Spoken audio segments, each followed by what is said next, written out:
Studio 54 was Sodom and Gomorrah with a disco beat. A place where celebrities and civilians alike reveled in unrestrained debauchery. So everything was going on in full swing. Drag, sex, and rock and roll in every single angle. In the next 2 hours, we're going to give you an uncensored look at America's most outrageous nightclub. Studio 54 obliterated all. It was the Titanic of nightclubs. We'll examine the 3 years from April 1977 to February 1980 that Studio 54 reigned supreme. It was a club ruled by two wildly different men, the gregarious Steve Rubell and the reticent Ian Schrager. A club that was a hangout for Andy Warhol, Bianca Jagger, Halston, Calvin Klein, and Liza Minnelli. We'll cover the Studio 54 phenomenon from opening night. It was brilliant. Best night ever in New York nightclub history. To closing night. Just before they went to jail, they had a really big bash. And Steve kept playing I Did It My Way over and over again. From the front door. The people at the door were casting directors. And if you came there and they wanted two of a kind and you were the third, you did not get in. You know, it's like that part's already been taken, lady, sorry. To the dance floor. I would dance at the drop of a hat. I'd be out there for hours smoking a cigarette. We'll examine how the owners, Schrager and Rubell, fell victim to their success and brought their club down with them. All this money actually got stuffed into plastic garbage bags, which sometimes they would hide in the rafters of the basement. And co-owner Ian Schrager talks about the devastating experience. We'll take you to a different time, a different era, where sex was as close as the nearest bathroom and drugs were handed out like party favors.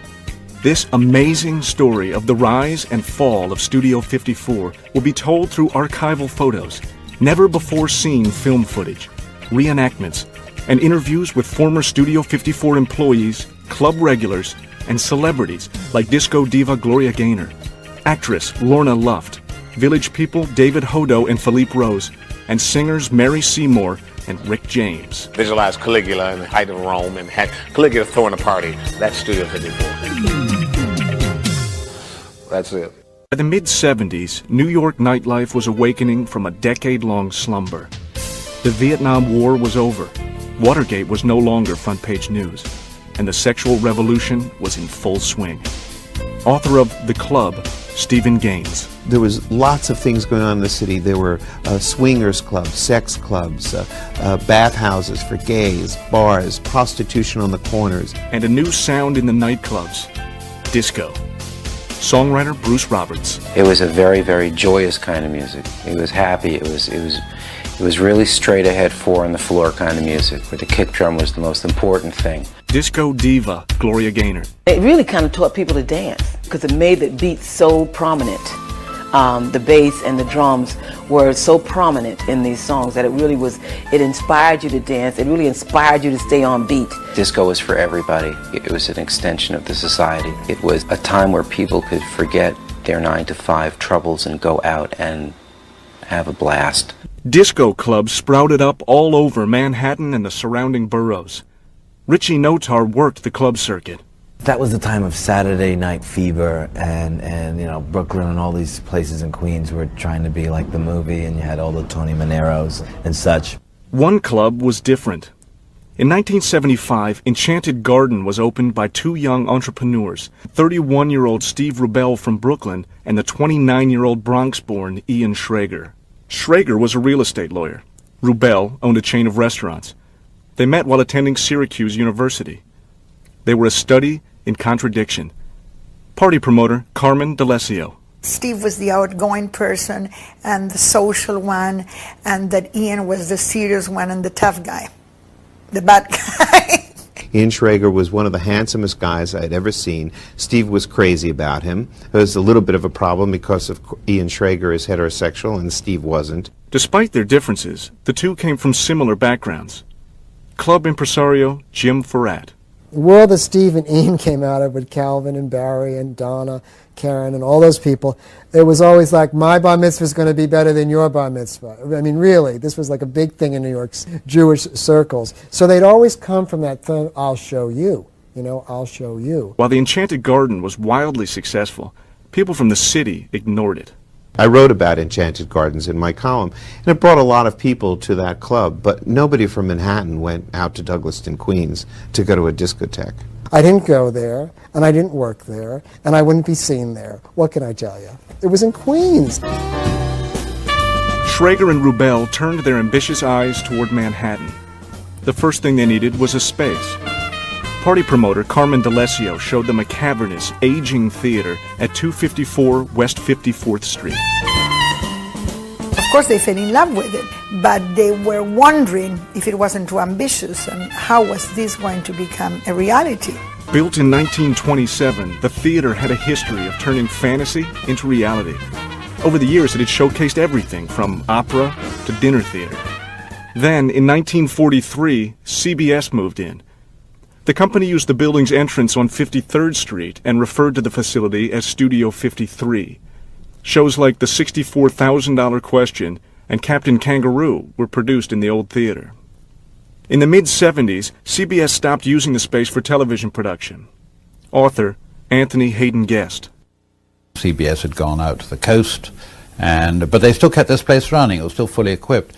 And so that was basically this place was up and running and ready. Rubel and Schrager had their own plans for the old theater.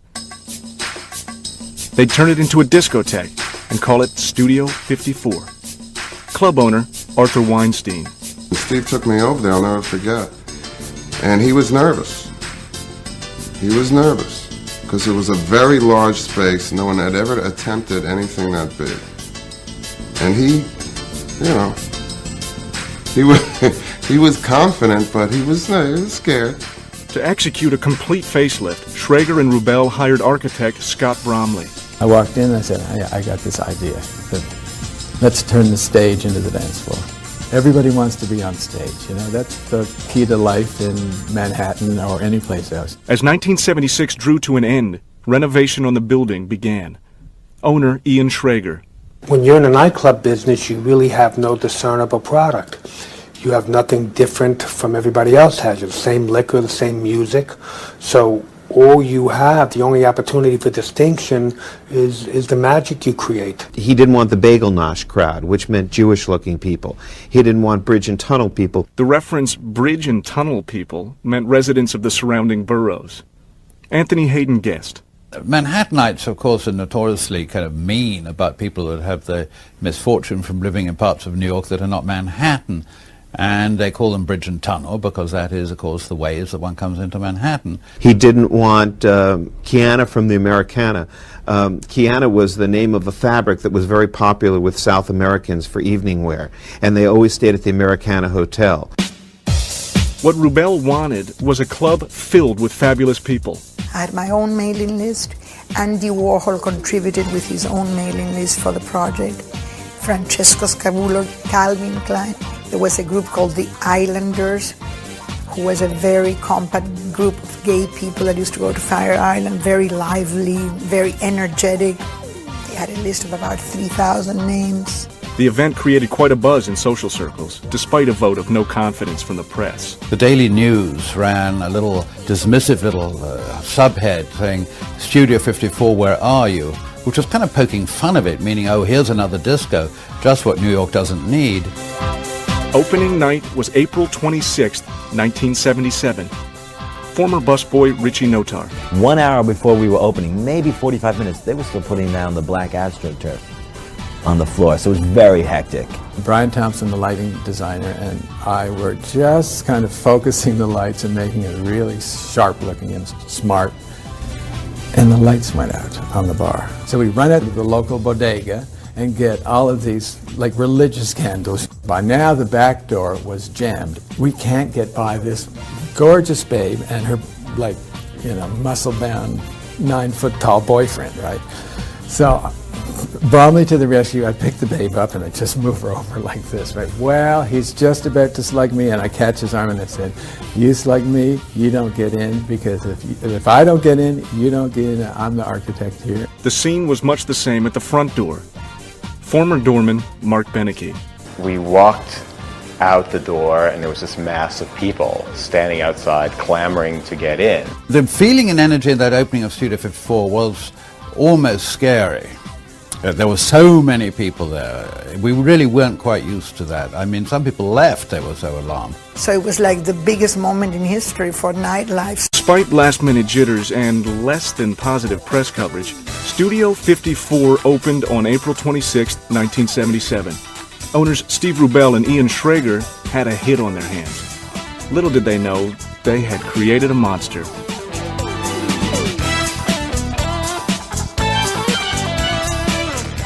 34-year-old Rubell and 31-year-old Schrager had owned and operated other night spots. They knew how to open a club. But nothing could prepare them for the response they received that first night. The stars were out in full force, from Cher to models Margot Hemingway and Brooke Shields, to Donald and Ivana Trump. And when we opened, it was just like, it was out of control the first night. There was no organization. I mean, it was just one big party. And, we wound up, having more fun probably than the people. Fun was the operative word.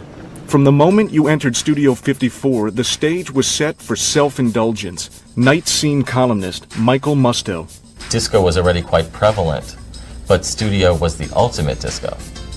It wasn't just another new club opening. It was a place where you really felt like you had walked into some kind of magical kingdom. First thing you came through was some smoked glass doors and to a hallway where the man stood there with this big smile on his face and said $15. You paid the $15, walked a few more feet to another set of black smoked glass doors where the man took your ticket. Former party promoter Nikki Haskell. Well, there's a long entranceway that was mirrored on both sides and had a big, huge chandelier in it. Architect Scott Bromley. A chandelier in the middle, hit by laser that bounced light all around, and mirrors all around that caught the laser light and just bounced it all around the top of the ceiling. From there, the non-stop disco beat lured you into the club's cavernous hall of hedonism. You could see all this lights pulsating in the main room and feel this energy coming down. So you were just sucked right down this tunnel, right into the main room. Once inside the main room, you were greeted by an enormous refreshment area. The main bar was a square bar with a tiered top to it and had waterfall and glass block in the middle. On your way from the main bar to the dance floor, there were some couches and banquettes, and people would kind of hang out and lounge in between dancing. From the main bar area and the banquettes, you walked up to this pulsating, throbbing monster of a dance floor with all this activity going on.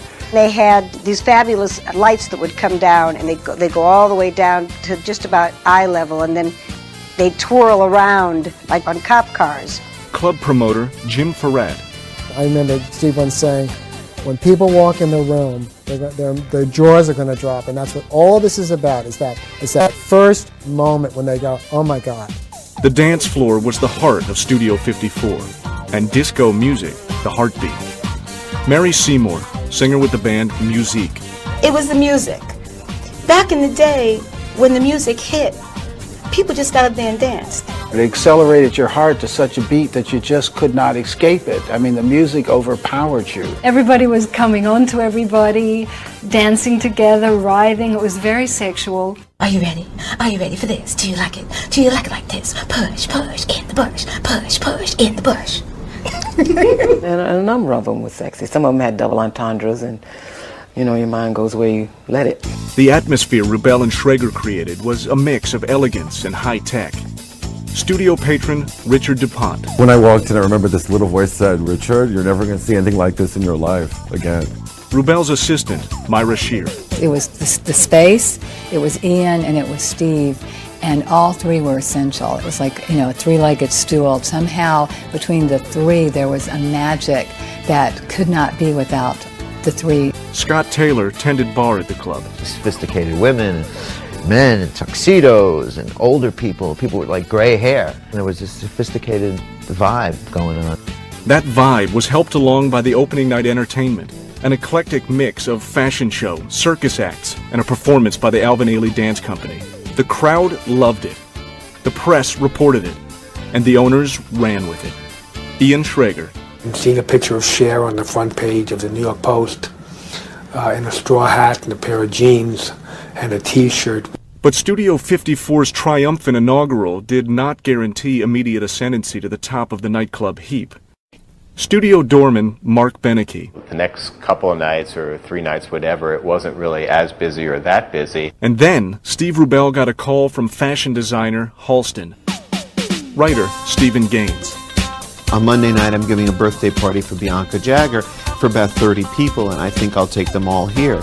And Steve Rubell said, oh, I'm sorry, we're closed on Monday night. So Halston said, closed? He said, well, then open it. Bianca's birthday soiree launched a tradition of outrageous theme parties. We popped out of her cake. I wore a diaper, which, I swallowed my pride a lot in this place, but it was, all for the good of fun. Nightlife aficionado Anthony Hayden Guest. Ian Schrager sent out for the famous White Horse, and it's led in by a couple of near-naked people, and Bianca Jagger, who can certainly spot a photo opportunity when she sees one, jumps aboard, and the photograph is taken. The photograph is published on front pages all around the world. The international publicity about Studio 54 sealed the deal. Rubell and Schrager ruled Clubland. All the forces of the universe came together at the same time, and it was all for Steve and I to do, but to just hold on. Film producer Howard Rosenman. Steve had the kind of vision and the kind of big picture of it all, and then Ian followed it through because Ian had the wherewithal, the knowledge, and the financial muscle. Party promoter Carmen D'Alessio. Steve, being so charismatic, is the one that is remembered as the legend behind the studio. But Ian was always like so much in the background that you can see him as the brains, and the technician behind the whole thing. One of their brilliant innovations was the front door policy. That hat, don't never come here with the hat. People couldn't assume they'd get inside just by showing up at the club. Only chosen guests were allowed to enter. Actress Lorna Luft. No one had ever created a place that said you can come in and you can't. They knew the more that you tell someone you can't have that, the more they want it. He called it tossing a salad. He would always say, let the limo drivers in, for instance. He liked limo drivers. He liked a bunch of preppy-looking people, but they're not too many. So we had the kid who worked at McDonald's next to, some movie star, some superstar model. People who added something to what was happening inside, whether they would dress in a festive way or they were interesting, high energy, danced well, whatever, or of course if they were, socialites, celebrities, models. You had to add something. You had to bring something to the table, let's put it that way. There were a lot of the gay culture, and then that's men and women and friends of gay people that like to dance, like to dress up, like to party. That was the real, mainstay of who was at Studio 54. They were beautiful, and celebrities and people of power like to look at beautiful people. Many of the chosen were European. They were elegant and rich and sophisticated and came anywhere they were invited. So we called them the Euro trash. They like to spend a lot in champagne, Cristal, Dom Perignon. They're the ideal clients, They look good, they dress well, and they spend money. Studio 54's popularity soared, despite its less than desirable location. Partier Justin Davis. The only thing that was around there was porno theaters. So you got this whole elite crowd going to the worst neighborhood in Manhattan to go dancing and prancing. That crowd was catered to by a carefully selected staff. Former bartender Alex MacArthur. We were encouraged to be cocky. They let us drink behind the bar. It was the 70s, so there was a lot of drugs, and we were encouraged to just party and have a good time, but work as fast as you could. They were as flamboyant and outlandish as you could possibly be, but that made the bars work. You'd have like the blonde guy, the dark guy, and different personalities. And I know Steve set it up that way, so that there was somebody for everybody that came into the club. Movie producer Alan Carr. To be a waiter or a busboy at Studio 54 with those little shorts, there was a lot of negotiating going on. The combination of the staff, the space, and the clientele kept Studio on top, and its success signaled the demise of other night spots. Arthur Weinstein owned the club called Hurrah. When they opened, I knew, because I went to the opening, that, hey, it's over. I mean, forget about it.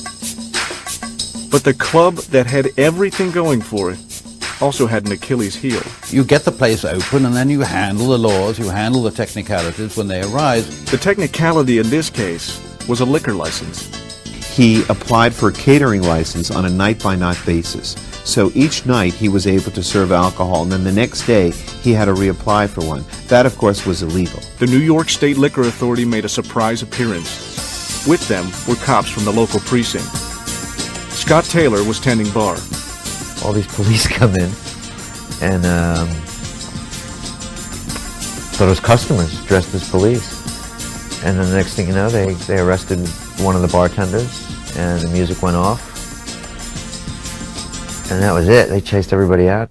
Lynn Barkley was there. As I talked to Steve and Ian through the gates, I said, why don't you just open it up as a juice bar, just let people go in and dance. There's no law against people dancing. You just let them in. I went back and let thousands of people back into the door, just said, come on in and party, turned up the music, and from that moment on, we became a juice bar. This obviously helped them in profits, but it didn't stop people going there. I mean, people weren't going just to hang out at the bar and get a whiskey and soda, you know. They were going to dance, they were going to do all kinds of other stuff, you know.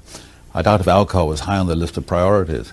It was the day of the goodies too, if I may add, and if I might be honest. The goodies, in this case, were drugs. Cocaine for the most part. So they were having fun, even if they were not drinking as much. Within 24 hours of opening its doors, Studio 54 was the place to make the scene in 1977. Within 1 month, the club was almost closed down.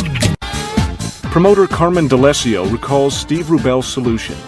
We would be serving juices, but then they would be carrying their little bottles. You know, he would tell them to bring their bottles and to mix it inside. So the party would still go on and we would still be having a good time regardless, you know. Former bartender Scott Taylor. You don't go to the place for the liquor, you go because of the vibe and the excitement, and the vibe and the excitement was there even better than before. Nightclub owner Arthur Weinstein. Of course, there was a glimmer of hope. Hey, they lost their liquor license? Oh, that's terrible. They went anyway. They would rather go there with no booze. The lack of booze did little to stop the hordes of people clamoring to get into the club. Columnist Michael Musto. The scene outside the door was both glamorous and desperate. Everybody in New York wanted to get into this place, and some of them just couldn't, no matter how hard they tried. Gaining entry to Studio 54 meant passing owner Steve Rubell's nightly litmus test. Studio regular Nikki Haskell. You can come in and you can't come in, and we don't let anybody in here with hats on, and didn't I tell you not to wear an outfit that looked like that the last time, and don't come in. And it was like a dictator. It was like a disco dictator. Just watching him, you know, do his thing was probably better than going to the movies or going to some bullshit club somewhere or going home. So that's the only way I can explain it. He was like, you know, Little Caesar out there. Rubell was exact about his mission. One night, studio bartender Alex MacArthur showed up with guests from out of town. And I had these friends in tow, and I got to the front, and Steve Rubell's there, and he's like, Alex! And then he looks and his face drops, and he goes, no way, no way. He goes, Alex, no way. And then he grabs me, he goes, come over here. And he gets me inside, and he goes, don't you ever do this to me again. Writer Stephen Gaines. He called it his nightly party, and the people that he allowed in were going to be guests at his party, and he wanted a very special mixture. The recipe for that mix was handed down to 19-year-old Mark Beneke, the club's official doorman. The most important thing with mixing the crowd, people that went inside, was the energy level that someone, you know, gave off at the door. You could generally tell by how someone came to the door, or what they said, how they spoke, how they were going to act inside, and whether they were going to contribute to the overall, interesting theatricality that went on inside. Actress Jade Barrymore, mother of Drew Barrymore, describes the scene outside the club. People were waiting in lines with the most fantastic costumes on, each one trying to outdo the other one so that they could be pointed to. It's like, you, so they could get in. The cab pulled up and this woman got out, and she was all done up with like green and purple hair, and she was in a rubber suit, and she was dragging 2 plastic dogs on a leash behind her, and she got right in the door. A friend of mine and I stood outside in these quilted kimonos, which we had bought to great expense, and we just were so sure that Mark was going to go, yo, you two over there. Here's free drinks, free admission, you rule. And he didn't even notice us. We just stood there in these quilted, wilting kimonos for hours and hours, and it was the most depressing night of my life. The spell Studio 54 cast often made people forget their manners. And if you came with someone, and they would let you in, and sometimes they wouldn't let your date in. You go, bye-bye, see you later. It was a true narcotic. Once you went there, you had to go back. You were desperate to go back. Because no matter how bad you felt about yourself outside, no matter how filled with self-loathing you were on the other side of the velvet ropes, once you got into this magic club, you felt glamorous and beautiful and young and exciting. Because suddenly, you were part of the Cord Elite. Movie producer Lester Persky. Every night, some of the most famous people, who had better things to do, you couldn't get them to go to an opening of a play, but they'd go to an opening of the opening of a bottle of champagne at the studio. Party maven Justin Davis. There were those moments when you look on a sofa right in front of the dance floor, and you do have Elizabeth Taylor with Andy Warhol, with Betty Ford, with Halston, and all of them doing this thing, and you think you're watching a movie. Celebrities were commonplace at Studio 54, but every now and then, one of them stood out. Catherine Deneuve walked up to the bar, and she walked right up to me. And I'd seen a lot of beautiful women in my day, but let me tell you, she took the cake. And she just smiled at me and told me what she wanted, and I handed her the drink, and she just rubbed her hand over my wrist. And they're all laughing at me. Upstaging the celebrities were drag queens who lit up the night. Producer Howard Rosenman. They were such exotic creatures, and they were really, really beautiful. They spent their days getting themselves together to come to the studio. So they would steal their dresses and do their thing during the day, and they were so outrageously beautiful. Many of the drag queens passed for women, much to the confusion of some patrons. Nikki Haskell recalls an incident with prize fighter Jerry Cooney. We were standing at the bar, and this big drag queen put the move on him. And she was like eyeball to eyeball with him, and he's about 6'4". So my first instinct was to say, this is a guy, this is a drag queen. And then I thought, you know what, I'm going to mind my own business. So I walked around, I went over to the dance floor, and I was dancing around. I was sort of, eyeing them out of the corner of my eye. And about halfway through one of my dances, Jerry came over to me and says, I have to ask you a question. I said, yes. He said, that's a guy? That's a guy? Cheryl Rickson Davis was the 1980 Penthouse Pet of the Year. Everybody thought everyone was a drag queen too, because the drag queens were it. I mean, they were the princesses of studio. The mix of characters was right out of central casting. Architect Scott Bromley. We had people like Disco Sally, she must have been 75 years old, with her wrinkled knees and everything, and practically no clothes on, be dancing with, some leather trucker guy, She looked like Grandma out the Playboy magazine. They used to pick her up and pass her around the crowd. And I used to sit there in total amazement. And she'd be out there. And you had Rollerina, who was always allowed in. Who was this, I think Rollerina was a lawyer, who would dress in this wedding dress and roll in. There was a couple who would come in and she's naked. And her husband kind of looked dressed like Abraham Lincoln, and he'd kind of follow her around with a flashlight pointing it on certain parts of her body.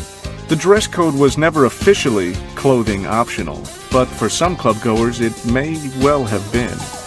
Promoter Lynn Barkley remembers one particularly underdressed guest. She wore like a 1950s little see-through spaghetti strap thing with fur all the way around it, and completely nude underneath it, except she took and pierced both her nipples and had the chain going across here.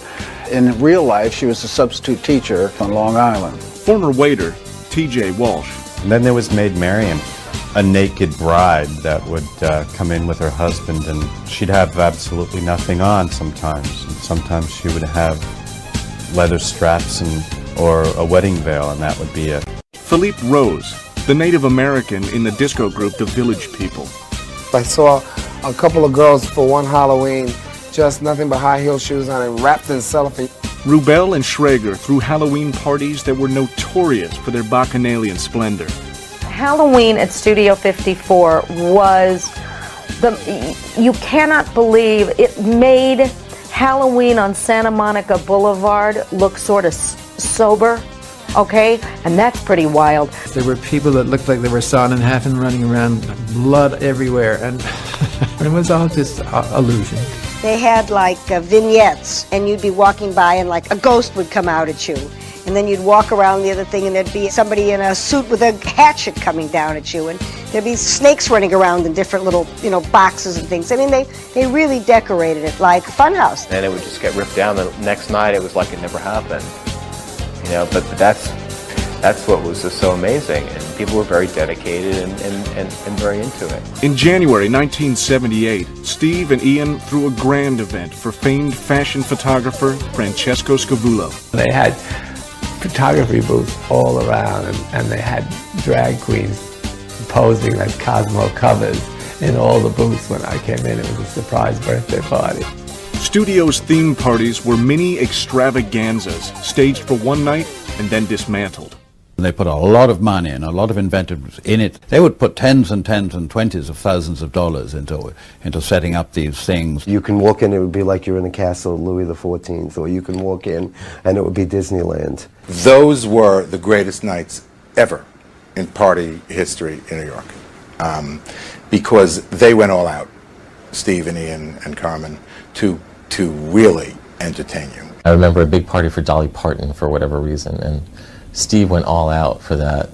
They had haystacks and horses and donkeys and mules running through the club. You thought you were in a farm. I mean, you thought you were 150 miles outside of New York City when you walked in. I mean, those are the kind of things that you don't see anymore, Or if you do see it, it's on a back lot in a Hollywood studio. You don't see it going just to a nightclub. Playing the role of consummate host was Steve Rubel. But while Rubel basked in the limelight, co-owner Ian Schrager was the man orchestrating these fetes. Bartender Scott Taylor. They would do these big production things there. Ian was the one who would do all that. He'd expedite everything. He would do the rehearsals. He'd do all the checking. He'd make sure everything was... Ian make sure everything ran like a... He's good. Assistant Myra Shear. The goal was to delight. And that was what Ian could do. He could surprise you. He could create an entirely different environment for the evening. So it was like being cast in a movie for the night. Like a movie, Studio thrived on publicity, and Rubel knew how to work it. Busboy Richie Notar. Bianca would say, "Steve, I told you I didn't want my picture taken." He's like, "Bianca, I don't know how the photographers got in. I'm sorry, I'll kick them out now." Meanwhile, he invited them. He was very shrewd that way. So he did good for the club, and he did good for his clientele. Rubel and Schrager treated the press right, and the press, in turn, protected the club. People would just be writing, "Oh, another great night at Studio 54. Nobody was reporting it in great detail. And I think that's probably good, Why spoil it all? The unreported activities between the dances gave the club its sizzle. In 1977, Studio 54 was the right club in the right place at the right time. There was just one hard and fast rule. Leave your inhibitions at the front door. The party never stopped at Studio 54, a phenomenon due in large part to the deliberately loose rules concerning drugs and sex. Model Janice Dickinson. The taboo subject of drugs at Studio 54. Oh, I didn't do any. No, I mean, in those days everyone experimented. Co-owner Steve Rubel did more than experiment. Studio patrons Richard and Robert DuPont. Steve was, the king of the lewds. He would hand those Quaaludes out like drink tickets. He was always giving the drink tickets away and the lewds. There was always free drugs and liquor. There was always free liquor and drugs. Yeah. Always. Party promoter Mickey Haskell. He'd be by the bar, drinking his Coke with about 10 straws in it. You could always see when he had a couple of Quaaludes, he would slightly foam at the mouth. It was a look. Scene maker Jim Farrat. One of the things that Quaaludes would do with people is that their memory would get lost. So he would be in the middle of a sentence and he would go, and he forgot where he was, which was, only Steve Rubell could make that endearing. Though Rubell enjoyed the numbing effect of Quaaludes, the drug of choice among clubgoers was cocaine. Bartender Alex MacArthur. It was cool to do cocaine. And everybody was doing it, and it didn't matter how famous you were or what a peon you were. Everybody was doing the coke, and acceptable. Writer Stephen Gaines. You would see some stockbroker's wife, with a Gucci purse, and she'd pull a little vial out of it. It wasn't the least bit shocking. At that time, people thought that cocaine made you smart and sexy and clever and witty. Clubgoer Justin Davis.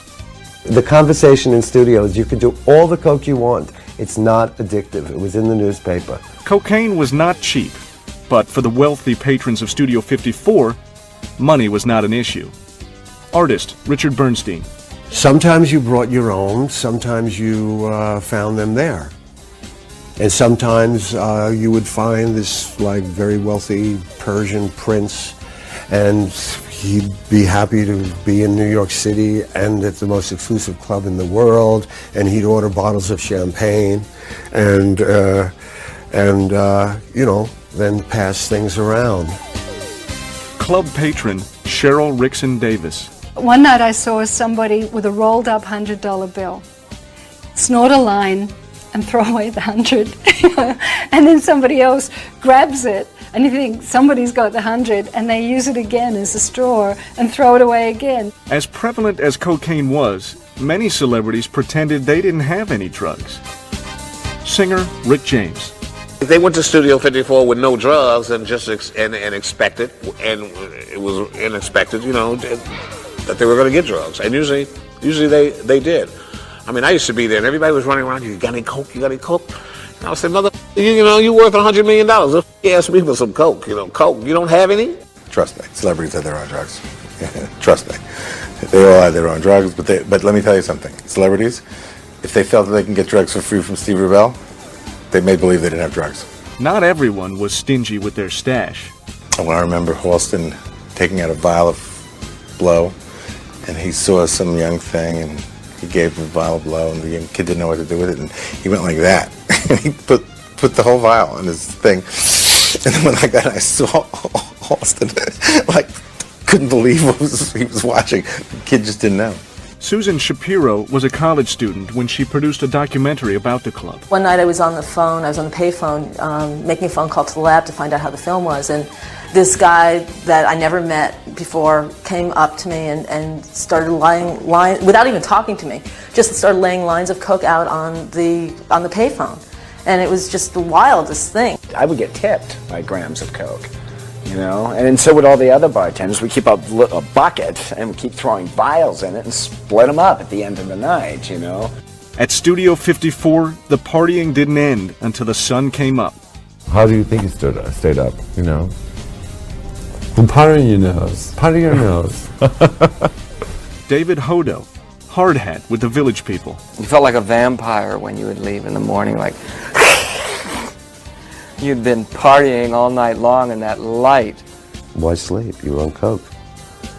Yeah, people just did coke. I mean, there were times, I remember staying up for 3 days and still going out to dance. You can't work all day, stay up all night, and go to after-hours club and not have some sort of stimulant, You can't. I mean, it's not, no matter how young you are, it doesn't work that way. And that cocaine wasn't free. The drugs and the drinking were powerful aphrodisiacs. Between the cocktail of the music and being at the club and being high, and you would see somebody and, you'd become riveted to them. Sex was inevitable, anywhere and everywhere in the club. Behind the loudspeakers, you would open the office, somebody would be doing something inside the office. You would be walking upstairs, and you would be stumbling through bodies, I mean, no matter what you imagine, it happened. I think gay men gave heterosexual people permission to be promiscuous as well. And I think all of that is somehow wrapped up in the world of disco, as embodied by Studio 54. A girl was leaning over the balcony, had her skirt hiked up, and the guy was behind her, and they were having sex while watching thousands dance below them. The nosebleed section of the balcony was specially equipped for carnal pleasures. At the very top, we cantilevered a section of the center out and upholstered in 12-inch round bolsters made out of vinyl or rubber. The real reason why they covered the balcony in black rubber was because it was easier to wash down in the morning because there had been so much sex going on up there. Sexual acts were not only prevalent, they were executed without fear of consequence. You saw someone downstairs, you danced with them, you got hot, you went upstairs and you stripped your way out of, stripped the night away. In the late 70s, although sexually transmitted diseases existed, many were easily treatable. You couldn't catch anything that you couldn't cure with a shot. And that's, you know, that's what made it great. It didn't matter what you did, you could get cured the next day if you caught something. You were safe to do whatever you wanted to do and be whoever you wanted to be. That was it was like this world that they created inside the club. So you had all kinds of people coming from every direction, from the business world, from the art world, from the entertainment world, from the music industry, executives and artists, all going, letting their hair down, shaking their butt, you know, and having a really good time, partying hard. And if you were a celebrity in need of privacy, you headed to the VIP room in Studio's basement. It was very grungy. It was just a basement with some seats. But it was there that celebrities and famous people like to hang with each other because they're comfortable that way, because they all have been through a certain thing together and they know that they're not going to be bothered and fawned on and hit upon in any way. Steve Rubell once held an ejaculation contest in the basement among the bartenders, and the boy who ejaculated the furthest got invited to Barbados with him. There were like little cubicles downstairs in the basement too, where there was mattresses on the floor. It was really, yeah. And there were mattresses. There were a lot, and like the busboys would be around with all like big people, like powerful men. And happy clientele translated into big bucks for the club. The cash registers at Studio 54 would fill up with so much cash that they would literally be overflowing and they couldn't shut the drawers. So they would empty out the drawers periodically every hour or two, but at the same time they would change the tape in the cash register and put a new one in and hide the earlier tape. All the money didn't make it to the basement. Rubell's neighbor, Justin Davis. He was taking tons of money home, because I've seen it in the house. He used to have a big Norma Kamali coat, and the whole lining of the coat was money and drugs. He would walk around with this big hideous thing, make believe he was freezing, and it was filled with cash. And that's how he would take it home. Movie producer, Howard Rosenman. You would walk into Steve's closet and there was money. Tons and tons of money. Hundreds and thousands of bills all over the place. By 1978, the nightly party at Studio 54 was in full swing, catering to all predilections and addictions. Money was piling up, and like kids in a candy shop, the owners were stuffing the cash in their pockets. The most successful club in history paid a mere $8,000 in taxes for 1977. In reality, the club had grossed more than $3 million. Rubell and Schrager had taken upwards of $2 million off the top. On the streets, that's called skimming. Writer Anthony Hayden Guest. The bar business and the restaurant business, they're cash businesses, and it's very much a given that there's some skimming. On the club's one-year anniversary, April 26, 1978, Rubell and Schrager threw a huge celebration. Partier Richard DuPont. It was like a circus. There were like giraffes and a marching band played Happy Birthday. Every night was a circus at Studio 54. The ladies' room was like the best because they had like little vanity mirrors and like all the beautiful stools, and you would sit there and do your little cocaine and whatever and talk to this one and that one and watch the beautiful girls put their makeup on. A favorite hangout for celebs was the DJ booth. Jim Ferret. All the celebrities would somehow make their way into that DJ booth, and you could see that DJ booth in any place in the room because of the way it was lit. Songwriter Bruce Roberts. I was there one night when Liza was there.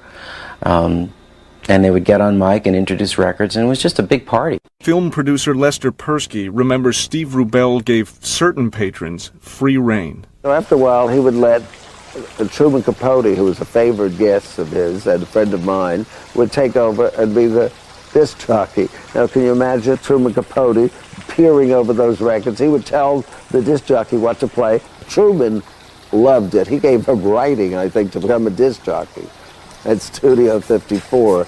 The disc jockeys at Studio 54 became celebrities in their own right. And the star, of course, of the evening was the guy at the turntable.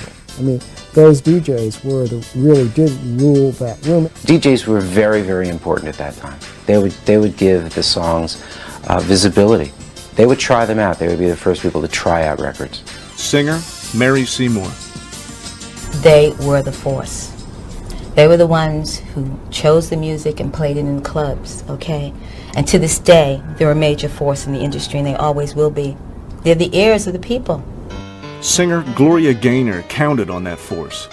When she wanted to promote the B-side of one of her releases, her managers called on studio DJ Richie Kozar for help.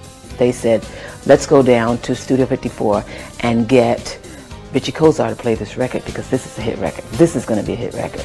So he took it there. Richie loved it, and because of the clout that he had with the disc jockeys in the area, he got them all to play it, and it just spread like wildfire. The song was I Will Survive.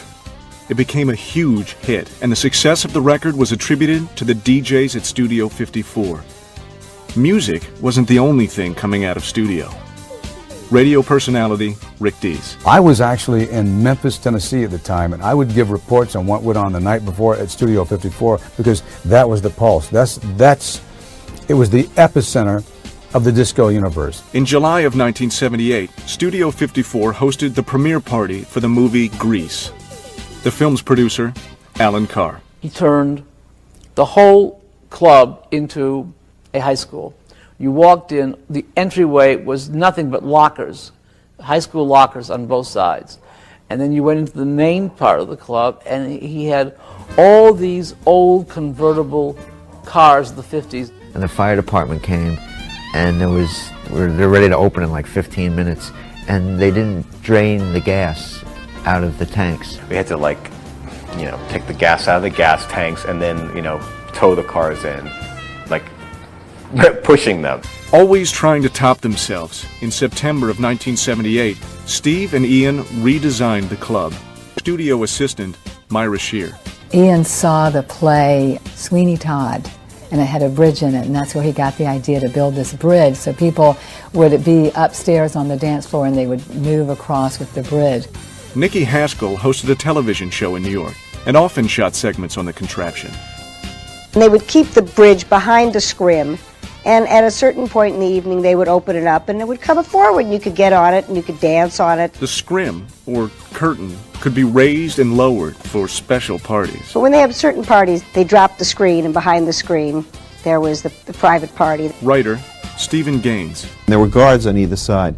There was usually a private party going on. You could have any sort of a private party if you were a celebrity, and the drinks would be free back there. Some nights, drinks were free throughout the entire club.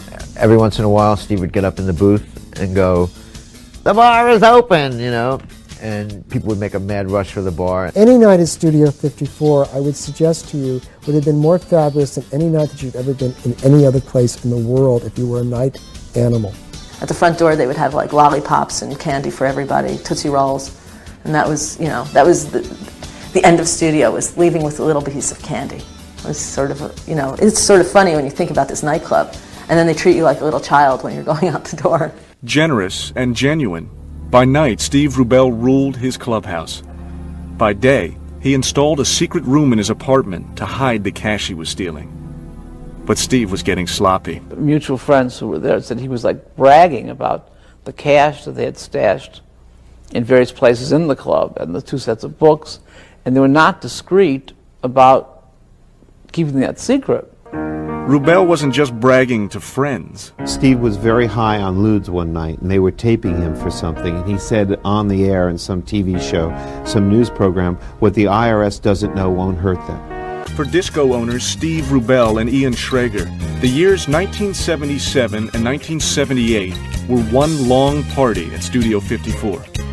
Giddy with success, the young owners rewarded themselves by skimming the till and pocketing the profits. The morning of December 14th, 1978, Rubell's lack of discretion caught up with him. Writer Anthony Hayden Guest. They discovered money, they discovered books, they discovered everything they needed. Former Assistant U.S. Attorney Peter Sudler. The actual books and records that showed the evidence of the skim were found in the ceiling of the basement. And if you remove the ceiling tiles, these books just kind of came out. Word of the raid spread fast. Richie Notar. Big bust. I'm at home. What does that mean? It's a big bust. You know, I can't talk, and you know, so I get dressed up. I go down to because it was payday, and I remember walking in, and it was all these guys, young guys, you know, wet behind the ears, as they say, IRS agents, FBI. And as soon as we walked in, what are you doing here? You got to sit here. And they were totally controlling. During the search, Rubell and Schrager entered the premises, Schrager carrying a load of books, accounting journals, put them down on the premises, walked away from them, and when one of the IRS agents went over to examine them, he found an envelope of white powder. DEA came down and they field tested the substance, and it was, in fact, tested positive for cocaine, at which point I authorized Mr. Schrager to be arrested for possession of cocaine. The feds discovered a pile of cash, along with details of the skimming, in a safety deposit box in a Manhattan bank. What started as an investigation into simple tax evasion was snowballing into multiple felonies. After all these guys left and they collected whatever they had to, we had a meeting with us. They said, you know, people will approach you on the street, and if they do, you tell them, speak to my lawyer, Roy Cohn. Roy Cohn, the former counsel to House Un-American Committee Chairman Joseph McCarthy, was a formidable opponent. Roy Cohn came back into the club after Ian Schrager's arraignment, and he started turning over desks and chairs and creating a mess, and then he would have the media come in, the press, and say, look what they've done to the club, when we'd been very careful not to upset anything. Columnist Liz Smith. They had a lot of protection. They had Roy Cohn, the lawyer, jumping around saying they hadn't done anything wrong, and they had all their pals saying that. But as time went on, everybody could see they were going to go down for this. The evidence confiscated during the raid was indisputable. There were two sets of books. There were lists of kind of all the famous people who'd been given quote-unquote party favors, you know, including what, you know, who'd been given precisely which drug and so forth. And so, I mean, they really painted themselves into a corner and then put up a little barred window. Oh, they hadn't committed a murder or anything, but they had stolen from the government. People in the business took the bust in stride. When the IRS hit, nobody was surprised. How could you be surprised? I mean, there was so much money coming into that place. It's Saturday night. There had to be 4,000 or 5,000 people in the place. They all paid, what, $15, $20? And they all drank their asses off. The raid on Studio 54 turned out to be one of the biggest busts in IRS history. But the feds didn't stop the party. Steve pretty much came out and said, you know, the party goes on. And it was almost more of a party the next night out of, like, a show of support. But the general public really didn't know what was going on, so it really didn't affect them. On December 31st, 1978, just 2 weeks after the raid, Steve Rubell and Ian Schrager threw one hell of a New Year's Eve bash. An enormous crowd angrily pushed against the front door. Steve got so frustrated that he made me stand outside with a stack of 50s giving money back to people. Media coverage contributed to the frenzy of the night. We had the radio on, and it would say, oh God, look who's arriving, Halston, Bianca, Andy. And like we were sitting right there at Halston's house, but they were like on the radio saying like we were arriving at Studio 54. Good times or bad, the press always had a field day with the club. In February 1979, a portrait of Steve Rubell graced the cover of Andy Warhol's Interview magazine. By this time, he was like Mr. New York, and everybody sincerely loved him, you know. And so Andy chose to have him on the cover. The press wasn't all that flattering.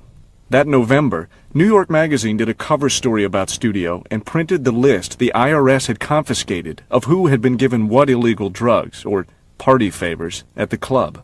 Seeing it in print maybe was a reality that there might be some consequences. So I think it really hurt because they saw that there might be a jail sentence. Prosecutor Peter Sudler. Eyewitness testimony that the then White House Chief of Staff, Hamilton Jordan, had been to Studio 54 and had been seen using cocaine. Entrepreneur Mark Fleischman. That was in the beginning of Reagan's campaign for the presidency, and Roy Cohn was a serious Reagan supporter at a very high level, and must have been on his mind that putting Hamilton Jordan into a very compromising position would have been a serious detriment. A special prosecutor was assigned to investigate the allegations. He found no evidence of wrongdoing. No charges were brought against Jordan. Arthur Weinstein. They thought that they were going to get out of it. And, you know, when they brought up that Ham Jordan nonsense, that sort of sealed the deal. I mean, that wasn't smart. On November 2nd, 1979, 35-year-old Rubel and 33-year-old Schrager pled guilty to charges of tax evasion. In an effort to ensure a lenient sentence, Rubel and Schrager decided to cooperate with the feds and squeal on other club owners. Stephen Gaines. His lawyer, Roy Cohn, told him to turn in anybody. So if Steve Rubel knew that you had ever done anything wrong in your life, he told the authorities. He ruined the lives of lots of people. The result of that was that they were able to get a sentence reduction from the sentencing judge based on their cooperation. And I believe that their sentences were reduced from 3.5 years to about 2 years. 2 years was still a pretty stiff sentence for tax evasion. Lester Persky. There was no recognition of the fact that they were new and young doing it, and that they might have made mistakes, but they were not motivated by any evil intent. At the end of January 1980, Rubel and Schrager threw a huge farewell party for themselves. Every night was just a big party, that compounded by 10, you know, it was just out of control. We must have got out of there like 11 the next morning or something. It was so hard to think of this being the last night, you know, I mean, you sort of thought about it, but you know, reality never really set in for a while. Till the next day when you woke up and you found you had a few drink tickets in your pocket and no place to go to use them. Steve was in rare form the night of the party. The IRS is after him, and he's getting up and making a speech like he had done this noble thing. And they played Gloria Gaynor singing "I Will Survive." And then there was one of those ribbons, those ticker tape things that says things, you know, and it was "The IRS has busted Studio 54." And then the man in the moon came down with the spoon and the cocaine stuff, and we all cheered like it was a terrific thing. Myra Shear. Steve opened the house for drinks, and he had on a Frank Sinatra type hat, and he played "I Did It My Way." Like, he just had a really good attitude about it, and was willing to accept the consequences. And, you know, you just knew he'd be back. Mark Beneke. I remember most standing on the bridge with Andy Warhol, Liza Minnelli, Diana Ross, all these people. I think Liza and Diana were singing a song to Steve. It was quite a night. There was an undertone of melancholy, of course, but you know, I knew they weren't going away for an incredibly long period of time, and one also knew they weren't going to Alcatraz or something. You know, they were going to what we call a camp, you know, Club Fed. Not quite. On February 1st, 1980, Rubel and Schrager were placed in the Metropolitan Corrections Center in downtown Manhattan. Arthur Weinstein saw Steve Rubel the night before he was locked up. When he had his duffel bag ready to go. And he wasn't distraught. You know, once he made up his mind that, hey, this is it. I'm going. I'm out of here. You know, I felt worse than he did, I thought. You know, you're seeing a friend go. 4 weeks later, on February 28, 1980, Studio 54's liquor license expired and the club closed. The post-prison achievements of Steve Rubell and Ian Schrager were being noticed by the press. On July 22, 1985, New York Magazine put the two men on the cover, hailing them as the Comeback Kids. I think people were impressed that Steve and Ian could make such a comeback in a short time. But all the success in the world could not give Rubell back his health. He got progressively cranky, and he looked not well, and he would cough a lot, and he was yelling at people unnecessarily, and I knew something was wrong. On July 23, 1989, Steve Rubell died. He was just 45. Steve Rubell did not die of AIDS.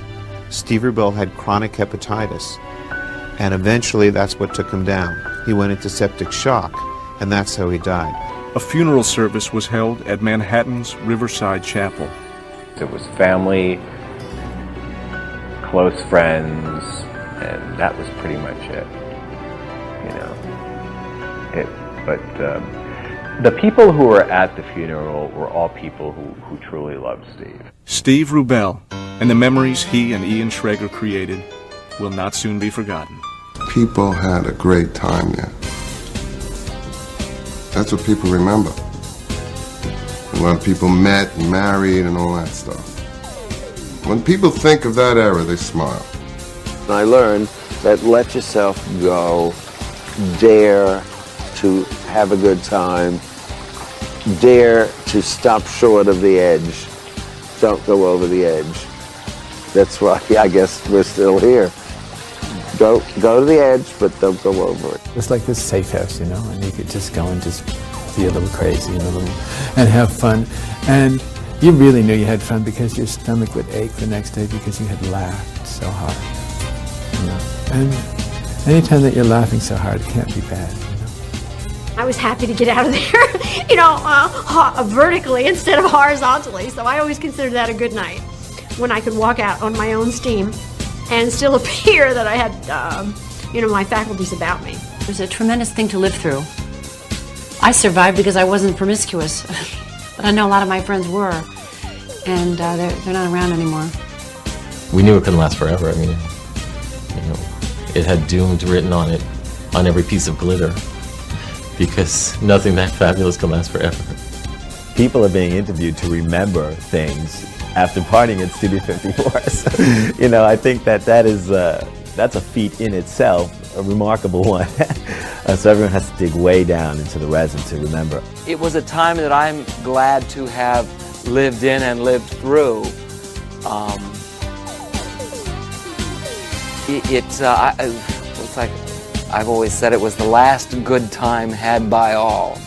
But with the help of modern technology, those good times can be recreated. Someone said to me, you can't say that you've had a karaoke night unless you've had some irate, drunken woman get on stage and sing I Will Survive. And the space is still available, according to Joshua Hadar, whose family owns the building. You can rent it out for a night and really carve out your own image, whether it's a fashion show or a movie screening or, you know, a club night or some kind of corporate event, a product launching. You know, and that's basically what it is. I mean, the beauty of this place, of the actual original Opera House, is still intact. You can see the reliefs and all the ornate architecture. It's gorgeous. As for the old crowd... Yeah, I would live those years over again. Absolutely. Absolutely. You bet I would. I'd go back in a flash. Absolutely. I would go back in a jet-set flash. In fact, I still have all my dresses in case they call me back, I'm ready.